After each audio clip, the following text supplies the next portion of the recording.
Friends ఈ వేటలోనైతే మనకు చాలా ఎక్కువగా రొయ్యలు పడ్డావు. అదిగో నా బ్యాక్ సైడ్ అయితే మా వాళ్ళు రొయ్యలు అయితే ఏరుతున్నారు. ఆ రొయ్యలు అయితే నేను చూపిస్తాను, ఒకసారి చూడండి. ఒక 10 కేజీల నుంచి 15 కేజీలు పైగా ఉండొచ్చు. మనం ఎర్రలకైనా వలేసాం. రొయ్యలు అయితే చాలా ఎక్కువగా పడ్డావని అయితే మళ్ళీ కూడా వలేసాం మనము. అది శంకి రొయ్యలు అవి, చేకర రేటు కాదు, చిన్న చిన్న రొయ్యలు.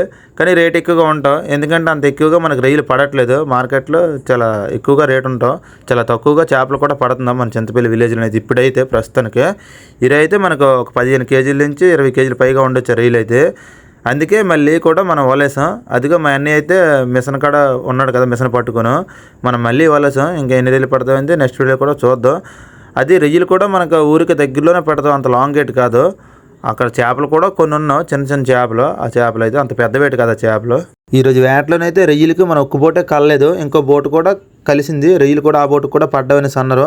అదిగో దూరంగా అయితే బోటు కనిపిస్తుంది కదా, నేను చూపించాను కదా. అలాగే నేను ఊరికి దగ్గరలో కూడా రొయ్యలు పడతామని చెప్పాను కదా. ఊరైతే చూపిస్తాను చూడండి. ఊరైతే మనకు చాలా దగ్గరలో ఉంది, ఒక 5-6 నిమిషాల జర్నీ ఉంటుంది అంతే. ఊరైతే మనకు అంత దగ్గరలో ఉంది. శంకరీలు అయితే మాత్రం ఎక్కువగా ఊరికి దగ్గరలోనే పడతావు. అదిగో ఊరు కూడా చూసారు కదా, నా బ్యాక్ సైడ్ అయితే కనిపిస్తుంది ఎంత దగ్గరగా అనేసి. శంకరీలు అయితే ఊరికి దగ్గరలోనే పడతాం, అంత లాంగ్ గేట్ పడవు. ఓకే ఫ్రెండ్స్, అలాగే మన వీడియో నచ్చినట్టుకుంటే మన ఛానల్ లైక్ చేసి సబ్స్క్రైబ్ చేసుకోండి.